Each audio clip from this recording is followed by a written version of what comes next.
Сүүлийн хэдэн жилүүдэд ой хээрийн галт төмрийн тоо ихссэн. Жил болгоны 3 дугаар сараас 6 сар хүртэл хуурайшилтай энэ үед ой хээрийн галт төмөр гарах нь элбэг байдаг. Дээрх саруудад иргэд аялал зугаалгаар явахдаа гал гарахаас урьдчилан сэргийлэх үүднээс гал төлөх болон тавхины иш гих зэрэг гал гарч болзошгүй зүйлсээ сайн шалгаж байх хэрэгтэй гэдгийг албаныхан хэллээ. Мөн ой хээрийн галт төмрийн эсрэг иргэдийн оролцооноос гадна төр болон аж ахуй нэгж байгууллагын хамтын оролцооч чухал юм а.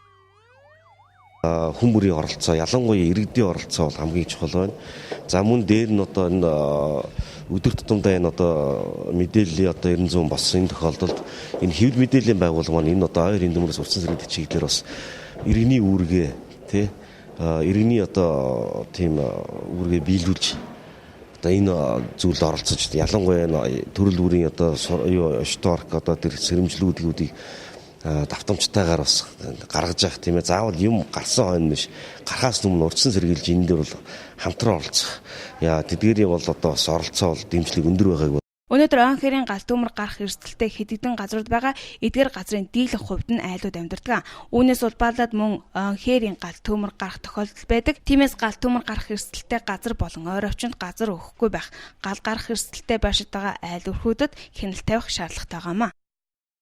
Тэгэхээр өнөөдөр богдуулыг тойроод нийслэлийн сая 700 мянган иргэн дээр суурьшлийн бусад нөгөө хөдөөний оюутнууд түүнийг дагаж гарч ирсэн орон гэрийнх нь жижиг дунд бизнесийнхэн дээр нь Төв аймгийнхэн ингэж нийлээд яг нэг албан бусдаагаар 2 сая иргэн нөгөө 3 сая иргэний чинь 2 сая иргэн яг энэ богдуулаа тойрч ноолж амьдарч байгаа юм. Иргэд төлсөн гал асаасан шүдэн татсан тамхины гал цог нормыг бүтэн унтрах төмрийн хуурайшилт ихтэй үед ой хээрт ил задгаа гал төлөхгүй байхыг нийслэлийн онцгой байдлын газраас анхааруулж байна.